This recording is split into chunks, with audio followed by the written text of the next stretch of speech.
All right, so I'm going to preface this video by first of all saying, no, I do not believe the accident was an intentional wreck. However, due to the nature of how this wreck happened and the way in which Luza was taken out into turn 3 on the lap that he got taken out, it doesn't look good. A right hook in a racing situation is not good. That's basic spatial awareness things that I'm sure Zalenski knew, but again, we're racing for $100,000 here, okay? There's a lot of pressure on the line. You have no time to think about these things. You just have to do. This is the highest level of oval racing. Obviously, mistakes are going to happen. Okay, so now, setting the scenario here for you. We're going to go ahead and start from here, the lap prior going into turn 1. So Luza, much faster car at this point of the run. All day long, his setup had been significantly faster going into this portion of a run. Post 10 laps, the thing starts to take off. Working away then out of turn number 2, the lap prior. So closing in on the rear bumper. Zalenski makes a small bobble there. All over the back is Luza, and I don't actually believe that contact was made here until right about there, after Zalenski had already gotten a little bit of loose on the exit of the corner. All right, so even in that situation, Zalenski was already sliding up the track a little bit. The car was getting loose. The contact was made after Zalenski was already getting a little bit loose. Therefore, I don't think that contact was made with any malicious intent from Luza. Now, Zalenski does this really weird thing going into 3, where he starts just tracking down the track in an attempt to throw a late block at Luza, but he can't do so.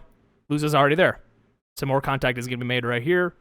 Both drivers are going to go on. Luza tries to react to go down the course to avoid that contact, and he does so because, you know, in some worlds, he could have very well just have taken out Zalenski there, and it would have been then deemed probably on Luza there, honestly, based on how the internet eyes have been looking so far. But in all reality, Zalenski had made a late block when Luza was already there, and Luza pays Zalenski a favor by not taking him out going down the back straightaway.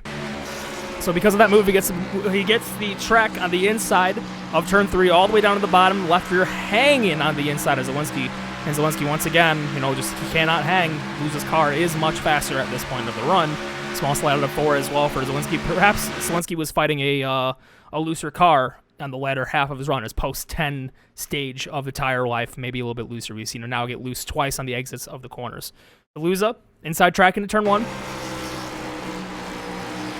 And going through the center of the corner to the exit, he's going to get cleared. Now, this is where it gets interesting. I'll slow it down.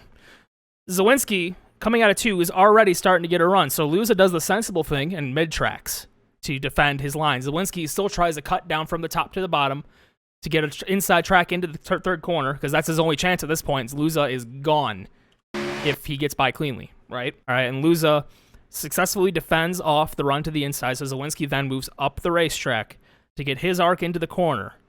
Right, following my mouse, he's trying to do that and then turn in. Luza sees that he is now moving up, so he's going to do the same. But now at this point, Zalenski does have a little bit of a nose on him here. However, so much of Luza's car is far ahead of Zalenski. This is still Luza's corner. He has the right of way at this point. So Luza is tracking up, and right about there.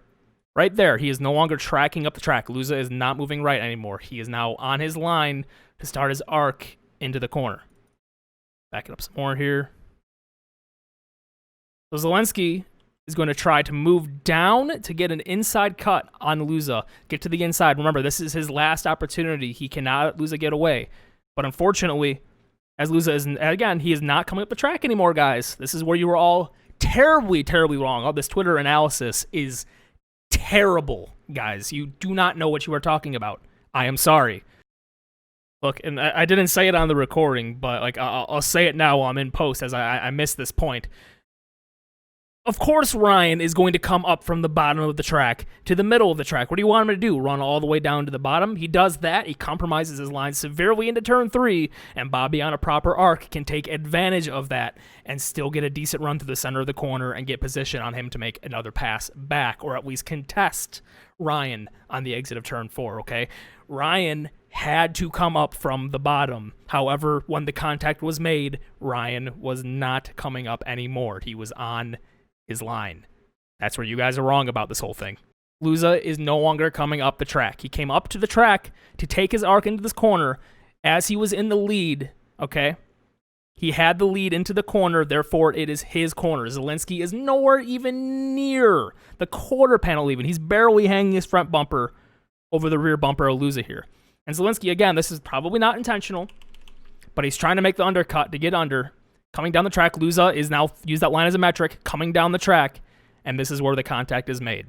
And that's what sends Luza off into the wall. And thank you for watching the Sim Racing Boomers analysis of the wreck between Ryan Luza and Bobby Zalenski for $100,000. Please use your frickin' glasses the next time you analyze anything on Twitter, my fucking